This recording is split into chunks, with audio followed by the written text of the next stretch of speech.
The film begins with Henry sitting alone in a booth on a toll road, working the night shift. The night is quiet, nothing happens. He returns home in the morning. His wife Debbie meets him. She made breakfast. She's glowing all over. It's like, I've been waiting for this moment. Before Henry can answer her question, there's a sudden knock on the door. He opens the door, and his friend Eddie is standing on the threshold with an unhealthy-looking man named Joe. Joe is pale, sweating profusely, and vomiting. Debbie, being a nurse, immediately rushes to his aid, while Eddie asks Henry to replace Joe on the baseball team. He doesn't feel well for the game, and the team was left without one player. Henry doesn't even suspect that Eddie and the other players are wearing masks, pulling out guns, and going to rob a bank. Henry doesn't know anything about it. He's just sitting in the car. But when the alarm goes off, the robbers flee, leaving Henry alone.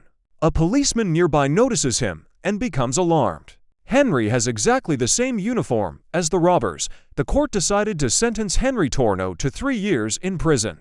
The next morning at breakfast, Max talks about how almost every prisoner once had dreams, but everything went awry. He asks Henry what he dreamed of. Henry replies that he has never had a dream.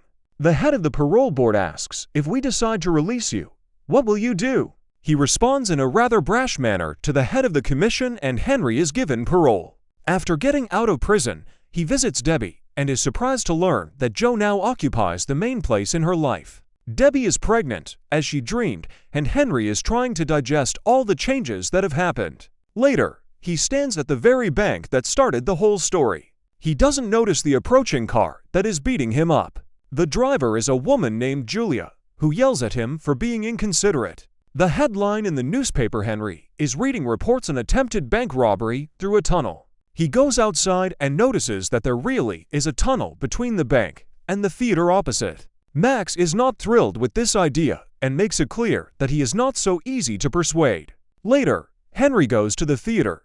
Julia finds herself there. She is rehearsing the play. They go to a cafe and talk.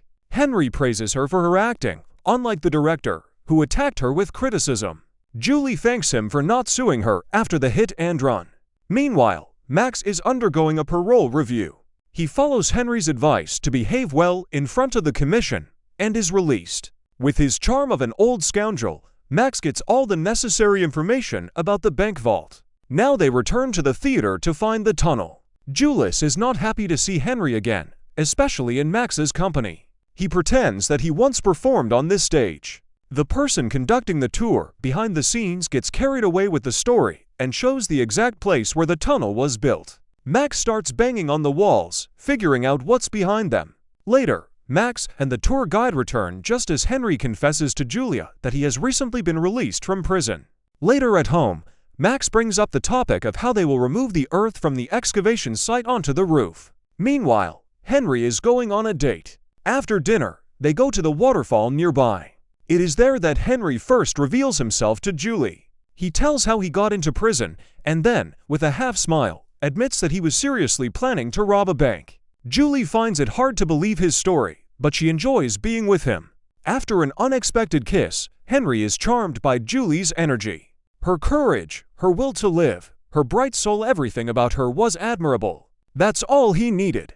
They decide to follow their hearts and spend the nights together. Not as casual lovers, but with all the passion and tenderness. The next day, the two of them return to Max's apartment. At breakfast, Max asks Julie for a ride to the theater. They talk on the way, and Henry reminds Max about the car. While he and Julie are driving, Max comes up with the idea of trying to audition for a play in order to gain access to the tunnel again. By coincidence or fate, the actor assigned to the main role suddenly refuses to participate. Almost immediately after Henry gets the role, they have full access to the room leading to the tunnel. But soon they realize that digging a tunnel together is an unrealistic task. Yes. How are you, Joe? How's the business? She collapsed. And all I have left is a garage full of Korean plastic. Anyway, Joe, we can help you. Well, what do you say? I think it's better to get the barrels and take the loot out of the main entrance. As Julie continues to work, she understands Henry better and better. He gives himself completely to the cause, does not let his comrades down, and does not chase money. All he wants is to find a new life.